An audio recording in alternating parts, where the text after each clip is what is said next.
우리 합독하시겠습니다. 10장 1절부터 6절. 내가 진실로 진실로 너희에게 이르노니 문을 통하여 양의 우리에 들어가지 아니하고 다른 데로 넘어가는 자는 절도며 강도요 문으로 들어가는 이는 양의 목자라. 문지기는 그를 위하여 문을 열고 양은 그의 음성을 듣나니 그가 자기 양의 이름을 각각 불러 인도하여 내느니라. 자기 양을 다 내놓은 후에 앞서가면 양들이 그의 음성을 아는 고로 따라오되 타인의 음성은 알지 못하는 고로 타인을 따르지 아니하고 도리어 도망하느니라. 예수께서 이 비유로 그들에게 말씀하셨으나 그들은 그가 하신 말씀이 무엇인지 알지 못하니라. 아멘. 우리 잠시 기도하시겠습니다. 주님 감사합니다. 하나님의 말씀이 임하여서 하나님 흘러가길 원합니다. 아버지, 전하는 자도 알아듣게 하시고 듣는 자도 알아듣게 하여 주시옵소서. 이 시간 성령의 충만함 주셔서 하나님이 주시는 말씀을 그대로 전달할 수 있도록 주여 하나님 함께 하옵소서. 감사드리며 나사렛 예수 그리스도 이름으로 기도드렸습니다. 아멘. 저는 인연에 우리 한 팀이 있는데요. 우리 송미실 장로님이랑 김수생 전도사님이랑 세 명이서 가서 찬양하고 우리 송미실 장로님 한 번씩 복음도 전하고 또 어르신들 이렇게 춤추고 손 따라서 하는 그 율동 가르치시고 그렇게 했는데 한 팀이 돼서 이렇게 하다 보니까 혼자 갈 때하고 좀 많이 틀려요. 거기에 있는 보호 간병인 선생님이 남자분이신데 이분이 저저번 주에 요 앞에에도 오셨고 요번에도 오셨고 그분이 나중에 보니까 그 장로님이라고 하시더라고요. 복지사님이 말씀이. 그분이 딱 오면서 제가 먼저 도착했거든요. 인연에 도착해서 이렇게 문 바깥에서 서성이고 있으니까 박mon도 권사님은 밑에서 내려다보고 계세요. 언제쯤 오나 해가지고 딱 걸린 거예요. 그렇게 해서 30분 전에 들어가고 또 20분 전에 들어가고 그러면 사회복지사가 1층에서 3층으로 전화해서 누구 내려오세요 이렇게 말하기도 전에 벌써 다 집 앞에서 줄로 이렇게 서고 있는 거예요. 엘리베이터에. 그렇게 하면서 제가 들어옴과 동시에 그냥 내려오셔요.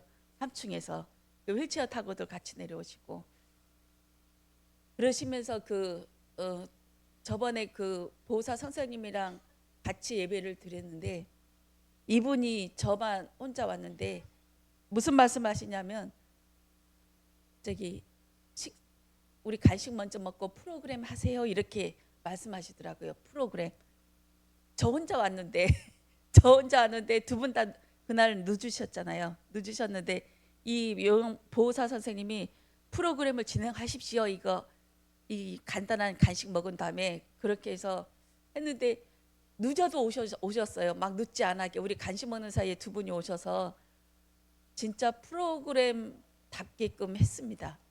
그래서 그 다음부터는 이게 만만하게 혼자 가서 될 일이 아니구나. 연합해서 가서 좀 보여지는 것도 그들이 볼 때 이 교회에서 프로그램을 담당해서 교회에서 집중해서 기도하고 있고 이런 일을 하고 있구나 하면서 그런 생각이 들겠다 싶었습니다. 이번에는 말씀을 우리 요한복음 9장까지 했거든요. 이번 주에는 양의 문이다 이 말씀하시 드리고 그 다음에는 죽은 나사로가 살아나는 그 말씀을 하려고 했습니다.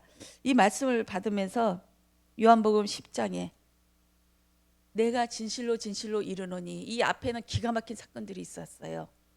왜냐하면 이제 대제사장들이 하수인을 시켜서 예수님을 잡아가라.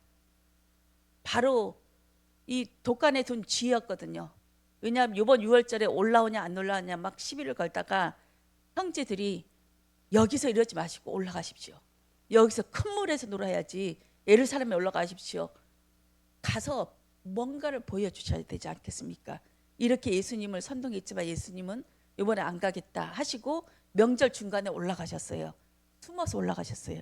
이미 예루살렘에는 전부 지명수배를 내려고 예수를 이름조차 내뱉으면 안 되게끔 그렇게 딱 분위기가 그렇게 되어졌어요. 이름도 부르지 못할 만큼 두려움에 쌓여서 있거든요. 그때 가늠한 여인을 잡아옵니다. 잡아와서 이 여인을 어떻게 할까요? 돌로 쳐서 죽일까요? 안 죽일까요? 죽여도 문제요, 안 죽여도 문제요. 이런 상황에 놓이게끔 예수님을 그렇게 몰아붙였습니다. 그 다음에 날 때부터 눈먼 맹인을 고쳐버립니다. 딱 장면이 싹 전환되면서 예루살렘 성전 예루살렘에 들어갔는데 날 때부터 보지 못한 자 맹인, 이 말씀하시면서 제자들이 한 수 더 떠요. 이 죄가 누구의 죄로 인함입니까? 부모의 죄입니까? 아니면 누구의 본인의 잘못입니까? 이 얘기했을 때 하나님이 나타내실 뜻과 계획이 있다. 그러시면서 하필 안식일에 고쳐버립니다.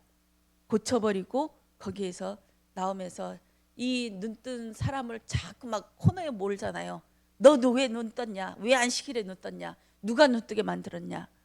하면서 예수라고 하니까 이 전에 벳세다스의 연못에 있었던 38년 된 병자는 자기가 고쳐준 사람이 누군지 몰랐어요. 예수라고 얘기를 못했거든요. 그래서 대제사장들이 자기 침당을 메고 가니까 너 왜 그거 들고 있어? 그들의 눈에는 이 사람이 누웠다가 38년 대에서 누워있다가 일어난 것은 아무 관심도 없었어요. 그냥 들고 다니는 그 침당이 문제였지. 왜 안식일에 범했냐 이렇게 했거든요. 이때 이 사람은 모른다고 했어요. 그러다가 예수님이 거기서 나온 다음에 예수님이 딱 만나고 다시는 죄를, 이 병이 옮지 않게 죄를 짓지 말아라 이렇게 하시면서 가시니까 이 38년 된 병자가 쪼르르 달려가요. 대제사장들한테 가서 그 사람이 예수예요. 그 사람이 하면서 고발해 버립니다. 벌써 이미 예루살렘 안에는 다 예수라는 사람이 오기만 하면 언제 오나 언제 잡아가나 전부 이렇게 눈을 치세우고 이렇게 지켜보고 예수의 형제들 오면 거기에 예수라는 사람이 있는가 없는가 잡아가려고 모두가 초긴장된 상태에서 그렇게 했는데 그 38년 된 병자는 그렇게 해서 예수님을 고발하는 자리에 있었고 이 날 때부터 눈먼 자는 상황이 바뀌었어요. 예수님을 만나고 처음부터 예수란 사람은 선지자입니다 이렇게 얘기하고 그 다음에 부모님이 가서 이 사람이 네 아들 맞냐? 도대체 눈 뜰 수가 있는 문제냐? 창세 이후부터 이런 일이 있었냐? 하면서 막 다그칠 때 부모가 자기도 출교 당할 것을 두려워해서 예수란 이름만 얘기해도 출교를 당하니까 저 아들이 내 아들이 맞습니다. 이 아들이 장성하였으니 그 아들한테 직접 들어보십시오 이렇게 얘기합니다. 그렇게 했을 때 다시 불러들어요. 맹인을 불러들어서 자, 너 진짜 눈 감았던 거 맞아? 하면서 구체적으로 들어보죠. 이 사람은 너무 기가 막혀서 내가 몇 번을 얘기해야 되겠습니까? 나는 그분을 선지자라고 믿습니다.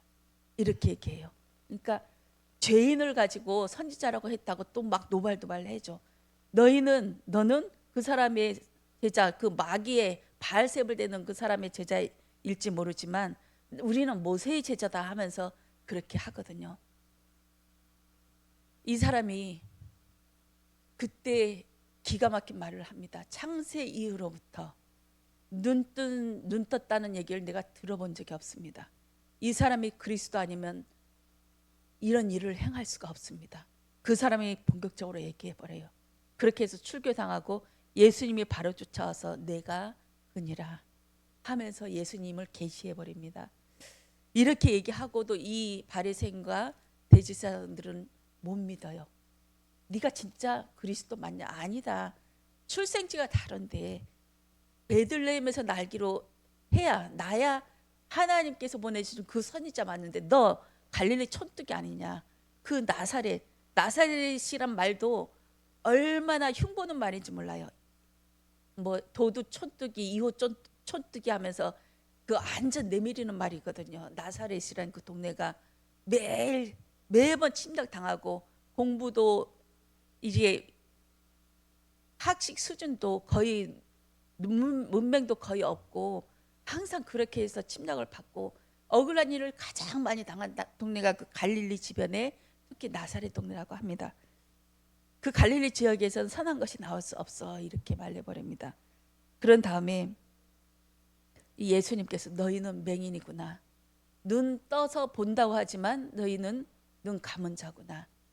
눈 떠서 본다고 하니 너희의 죄는 그대로 있느니라 하시면서 이 양의 문을 얘기합니다. 문으로 들어오는 자는 진짜 목자요. 문 밖으로 울타리 바깥에서 담 넘어오는 자는 도둑이요. 이리때다. 그럼 울타리 안으로 들어오시는 분은 법적으로 율법을 지킬 수 있는 분 예수 그리스도밖에 없다고 우리는 알고 있습니다. 합법적으로 이 율법을 통과해 버리셨어요. 이 십자가를 통해서. 그렇게 하셔서 그 예수 그리스도가 우리의 참 목자, 참 우리의 아버지, 참 우리와 같이 오늘 말씀처럼 멍에를 같이 맬 수 있는, 우리를 이끌어갈 수 있는 그 바라소, 이 소이고 우리의 참 주인인 줄 믿습니다. 그 예수님으로 인해서 한 발짝 한 발짝 나갈 수 있는 그런 은혜가 있어지기를 원합니다. 이 예수님 얘기를 하면서 예수님이 그렇게 너희들은 알아들 수 없다. 나만이 이 양의 무리를 지나가는 자고 길 울타리를 넘어서 오는 자는 도덕질, 도덕, 또 나보다 먼저 온 것도 이거는 일이요 늑대요 도둑이다. 이렇게 말씀하고 있습니다. 예수님보다 먼저 온, 은혜보다 먼저 온 자는 율법인 줄 믿습니다. 이 율법으로는 우리를 구원해낼 수가 없어요. 아무리 하려고 해도 우리는 되어지지 않아요. 절대로 안 되어져요. 왜냐하면 날 때부터 우리는 죄인으로 태어났기 때문에 이 죄의 본성이 그대로 있고, 그 얘기를 저는 항상 해요. 하나님께서 은혜로 덮어주시지 않고 피 뿌려주시지 않으면 나는 짐승입니다. 나는 언제 또 돌아버릴지 모르는 상태입니다. 나는 예전에 그 아주 비참했던 그 영적인 상태를 제가 아직도 생생하게 기억하고 있어서 그 전으로 돌아가기 싫어서 제가 발악하고 계속 주님한테 간구하고 엎드리고 있을 뿐이지, 그 상태는 진짜 한순간입니다. 항상 하나님의 은혜를 구하고 깨어 있어야지. 그러면서 이 참으로 오신 참 제사장, 참 피를 흘리시는 그 예수님이 우리와 함께 하시고, 이때는 유월절, 오순절, 초막절, 이거 7대절기 계속 하면서도 이 죄 문제가 해결되지 않아요. 그냥 계속 몇 달에 한 번씩 계속 번갈아 가면서 너희들 죄 문제를 계속 일깨워주고, 죄가 있다. 근데 그건 없어지는 거 아니야. 1년 후에 또 다시 하잖아. 1년 후에 또 다시 하잖아. 매해마다 해야 되는 거야. 이게 제사야. 절대로 없어지지 않지만 그 제사를 단번에 끝내신 분이 예수 그리스도인 줄 믿습니다. 그분은 하나님이시고 그 하나님이신 분이 이 문제를 내가 해결하겠다 하면서 당신의 목숨을 걸고 준비하신 것이 우리 무지개의 언약이라고 말씀 배웠잖아요. 당신의 이름을 걸고 처음부터 준비하셨고, 창세 이전에 예수의 형상을 따라, 그리스도의 형상을 따라 인간을 창조하시며 우리를 지으신 줄 믿습니다. 처음부터 들어가려고 세트를 만들어 놓은 거예요. 하나님의 형상, 그리스도의 형상대로 만들려고. 그러면 이 중간에 있었던 창세기 3장 사건이나 사단에 타락된 사건이나 이거는 이 과정에 불과한 사건이구나. 하나님의 참 목적은 연합하여 하나가 되어서, 이번 주 말씀처럼 연합한 자는 기도가, 하나님의 기도가 내 기도라. 찬양만 하면 된다. 내 입에서 생각하는 것 자체가 기도이고 하나님의 그 생각이 있기 때문에 그렇게 할 수 있다. 그렇지만 우리는 하나가 될 수가 없다. 그렇게 해서 우리는 기도하면서 계속 어긋나진 것들을 하나씩 맞춰가면서 같이 한 멍에를 질 수 있도록, 이 둥이 같은 높이가 될 수 있도록 그렇게 기도하면서 하나님 앞에 간구해야 되는 것이다. 이렇게 말씀 나눴습니다. 여기에서 우리 요한복음 10장 보면 수전절이라고 나와요. 10장 22절에. 제가 인용 말씀 전하려고 이 10장을 공부하면서 수전절 이렇게 보면서 찾아보고 했는데 수전절이 12월이더라고, 겨울. 이때 지나면 예수님께서 6월절에 십자가에 못 박히시는 날이에요. 정확하게 양 잡는 날에 예수님께서 십자가에 다 이뤘다 하시면서 그렇게 돌아가셨습니다. 그 주권은 하나님 안에 있었습니다. 이들이 죽이려고 작정하고 달려들어도 마지막에 그 제사장들이 의논을 하잖아요. 우리 죽일 건 맞다. 한 사람이 죽어서 모든 사람이 평안하면 그것이 옳다. 근데 6월절에는 하지 말자. 6월절에 하면 백성들이 들고 일어나서 반란이 일어났다고 생각해서 로마에서 또 우리를 억압하고 또 그 주동자들 바리새인들 거기에 선두에 있는 사람들을 문책하고 우리 자리를 뺏을 수도 있다 하면서 여러 가지 고민 가운데 6월절은 말자 하면서 결정을 보았어요. 그렇지만 이거는 그들의 결정이 아니라 하나님의 방법이기 때문에 6월절 어린 양 잡는 날에 예수님께서 다 이뤘다 하시고 십자가에 못 박혀 죽으셨습니다. 그것도 합법적으로. 전 세계 이스라엘의 하나님이 아니라 전 세계의 하나님이다라는 것을 공포하기 위해서 로마의 그 시대에 가장 막강했던 지배했었던 그 로마의 법에 의해서 참수형을 당했죠. 아주 가장 끔찍한 노예들도 이 십자가형은 가장 두려워서 떨 만큼 그 무서운 형벌을 지으셨습니다. 예수님께서는 목수이셨습니다. 어떤 분은 그 말씀하시더라고요. 목수라 이렇게 나무에 못을 박으면서 무슨 생각을 하셨을까? 예수님께서 무슨 생각을 하셨을까? 못질을 할 때마다 당신이 십자가에 지으실 처음부터 내가 예수님께서 십자가형을 달리실 걸 분명히 알고 계셨잖아요. 그래서 노뱀 얘기를 하셨고 내가 매달린다 이런 얘기를 하셨고 계속 하면서 예수님께서는 모든 살아생전 처음부터 30세부터 이 공생의 기간만 한 것이 아니라 처음부터 아버지 일을 도우면서도 그 기간이 계속 묵상하면서 기도하면서 앞으로 이 당할 그 어려움 그리고 이 모든 것들을 그것을 얼마나 많이 기도하시고 아파하셨을까요? 그리고 예수님께서는 마지막 만찬을 먹으시면서 이 포도주는 다시는 이 땅에서 먹지 않을 것이다. 이제 내 몸이 너희에게 피와 살이 되어서 너희가 나를 먹을 것이다. 그러면서 이 성찬을 기억할 것이다. 기념할 것이다 하시면서 말씀하시는데 그 나중에 외경에 보면 그 제자들이나 초대교회 그 순교하기 직전에 그 많은 핍박 가운데 6월절 무교병을 먹을 때 이 제자들이 이 떡을 보고 먹지를 못했다고 그래요. 이 주석에도 그렇게 나왔죠. 무교병은 껍데기가 누룩이 없어서 갈라진 모습이다. 딱딱하고. 근데 그 모습을 볼 때 예수님이 채찍으로 맞으면서 온 몸이 갈기갈기 찢어진 그 모습과 완전히 닮았대요. 그래서 이 떡을 참아 먹지 못했대요. 이 제자들이. 정말 실감나게 그들은 6월절을 체험하고 6월절을 지키면서 예수 그리스도의 그 눈앞에서 선선히 죽어가면서 또 돌아가시고 부활하시고 성령으로 우리 안에 계신 다음에 이들이 전도 현장에 갈 때는 예수님밖에 보이지 않았을 거예요. 예수님의 그 십자가 사건 그때는 우리는 도망가고 그 자리에 없었고 예수님이 쫓아와서 다시 하라고 해도 우리는 도망갔지만 성령 하나님께서 이제 바깥에 있던 하나님이 우리 안에 들어와 버리니까 도망가지도 못하고 어디 내다 버리지도 못하고 그 예수님을 항상 마음속에 두고 담고 살아야 되기 때문에 이건 어쩔 수 없는 이런 관계잖아요. 그래서 그 제자들은 그렇게 해서 이슬로 순교로 이렇게 당했다고 보아집니다. 이 수전절은 어떤 날이냐면 예수님 오시기 몇백 년 전이에요. 우리 마카비 우리 목사님 말씀을 많이 하셨잖아요. 마카비 시대의 헬라인 그리스인들이 그 나라를 이스라엘을 침범해 가지고 여기는 아주 강경 정책을 폈어요. 할례를 하지 못하게. 그리고 성전 안에서 제일 부정한 짐승 그 당시에는 돼지거든요. 돼지를 제물로 바치게끔 그렇게 강제로 해요.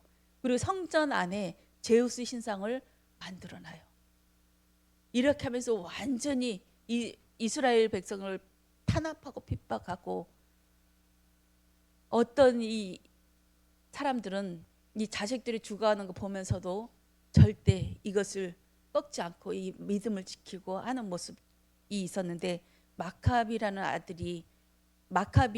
형제들이 있었어요. 이 형제들이 같이 그 반란을 일으켜서 완전히 초토화시키고, 나중에는 이 마카비가 이 그 당시에 정권을 잡고 이 판도를 완전히 바꾸는 그런 정치 그런 것들을 많이 했거든요. 이 마카비 수전절을 이 그때를 기억하는 기념하는 날이에요. 아주 불임절처럼 아주 중요한 때죠. 불임절도 에스더가 모든 사람들이 다 죽음을 당할 그 처지에 에스더가 하나님이 함께 하시고 죽으면 죽으리라는 그 말씀 속에서 모든 사람을 살렸잖아요. 이 수전절도 마카비 혁명을 통해 또 사람들한테 이 우상 하나님께로 다시 들어가고 다시 이것을 회복할 때에 많은 피 흘림이 있었지만 그렇게 했습니다. 이때 수전절을 통해서 예수님께서 또 그 말씀 하셨어요. 예수께서 말씀하시되 대답하시되 내가 너희에게 말하였으되 믿지 아니하는도다. 내가 내 아버지 이름으로 행하는 일들이 나를 증거하는 것이거늘 너희가 내 양이 아니므로 믿지 아니하는도다. 내 양은 내 음성을 들으며 나는 그들을 알며 그들은 나를 따르리니라. 내가 그들에게 영생을 주노니 영원히 멸망하지 아니할 것이요 또 그들을 내 손에서 빼앗을 자가 없느니라. 그들을 주신 내 아버지는 만물보다 크심에 아무도 아버지는 내 손에서 빼앗을 수가 없느니라. 나의 아버지는 나와 아버지는 하나니라. 그 아버지 하나님이 그 예수 그리스도가 우리 안에 계신 줄 믿습니다. 그 십자가의 보혈로 벳세메스로 가는 그 소처럼 울면서 그 길을 갈 때에 하나님께서 힘을 주실 줄 믿습니다. 그 나의 힘이 아니라 우리 예수한테 끌려가는 거죠. 한 번 이것이 날마다 체험되지길 원해요. 어저께는 인유원 갔다가 오면서 양자방에 가서 이제 가서 하는데 아주 이쁘신 분이 옆에 양자를 하고 계셨어요. 그래서 나중에는 제가 이번 주 마태복음 12장 말씀 포럼하면서 마태복음 12장에 이런 내용이다. 나는 이 12장을 통해서 나에게 안식이 임했다. 지금까지는 없었다. 나한테는 안식이. 그 안식이 임하였다. 마태복음 12장에는 처음부터 끝까지 귀신 들림에서 시작돼서 귀신 들림으로 끝난다. 표적을 보여달라는 바리새인과 서기관, 또 귀신 들려서 보지 못하고 듣지 못하는 자, 그리고 이 시대에 남방의 여왕이 일어나서 또 니느웨 사람들이 일어나서 이 시대를 정죄하리라. 여기에는 솔로몬도 정죄에 당합니다 하면서 이 말씀 드리고, 또 형제 자매 형제들이 와서 예수님 어머니와 형제들이 와서 예수를 잡아가려고 왔는데 이것 또한 귀신 들림이었다. 그 마태복음 12장 전체가 귀신 들림이 뭐냐? 우리 안에 다른 것이 있으면 다른 말이 나간다. 우리 안에 예수가 들어가면 예수의 말이 나온다. 그 말이 다 그 사람이 나타내는 것이다. 그러면서 안식이 뭐냐? 예수님과 나가 하나가 돼서 찬양할 수 있는 그 상태. 예수님과 내가 언어가 하나가 되어지고 그 상태를 찬양할 수 있는 게 이게 안식이다. 이러면서 그 말씀을 나누는데, 그분이 이렇게 말씀 계속 제가 말씀 이렇게 하는데 머리 아프다고 해요. 그 신랑도 나중에 와가지고 이렇게 하는데 어저께부터 머리 아파 죽겠다고 막 그러시더라고요. 그렇게 해서 이제 미끼를 던졌어요. 저도 어릴 때부터 막 머리 아프고 하는데 이 병원에서 변명이 안 나타나는 병일 수도 있고 변명이 나타나는 병일 수도 있고 변명이 안 나타나는 병은 영적인 병일 가능성이 많습니다. 이렇게 해서 이제 멍석을 깔아놓고 하려고 하니까 우리 신랑이 갑자기 전화 왔어요. 언제 올 거냐? 30분만 더 있다가 갈 거다. 그러니까 데일밴드 있으면 사와라 이렇게 해요. 뭔 사고가 난 거예요. 그렇게 해가지고 많이 다쳐나니까 아니 그냥 사와 하면서 하니까 그럼 지금 갈게 해서 그냥 부라부라 나왔어요. 거기 이제 더 이상 시도하지 못하고 오면서 그 집사님한테 저분들 두 분 기도하시라고, 분명히 하나님이 주신 사인인데 이게 정확하게 또 사단이 예배 드릴 때 이 말씀을 증거할 때 이렇게 동시에 역사해버린다고. 가서 보니까 별로 다친 것도 아니에요. 다친 것도 아닌데 그냥 엄살하느라고 불렀더라고요. 그렇게 해서 저는 이 상황을 보면 복음을 전하지 못했다, 요것만 치우칠 수도 있고, 내가 속았다 이렇게만 치우칠 수도 있고. 그런데 저는 그것을 봤어요. 그곳의 영적인 분위기. 이 하나님의 복음이 이렇게 선포되어지고 할 수 있도록 영적인 분위기를 계속 기도하고 이 복음이 선포되어질 수 있도록 기도해야겠다, 이 생각을 했습니다. 어느 한쪽이 전도를 했다 안 했다, 내가 잘못 인도 받았다, 이게 아니고 영적 분위기를 봤어요. 그곳에 계속 기도해야겠다. 계속 연합하여서 계속 가서 기도하고, 틈만 나면 가서 기도하고 영적 싸움을 같이 하면서 하나님이 하실 일들이 이룰 수 있도록. 겉으로 볼 때는 아무 일 없고 잘 되어지는 것 같지만 복음 전해보면 알거든요, 그곳의 영적인 상태가 어떤지. 그래서 우리는 영적으로 깨어있는 자가 되어지길 원하고 그 안식이 내 안에 임하는 그런 우리 성도들 되시길 원합니다. 기도하겠습니다. 주님 감사합니다. 영적으로 깨어있길 원합니다. 그리스도가 나의 그리스도 될 수 있도록, 아버지 다른 사람의 그리스도가 아니라 내가 고백할 수 있는 그 예수 그리스도가 나의 그리스도로 하나님 인쳐 주시옵소서. 감사드리며 나사렛 예수 그리스도 이름으로 기도드렸습니다. 아멘.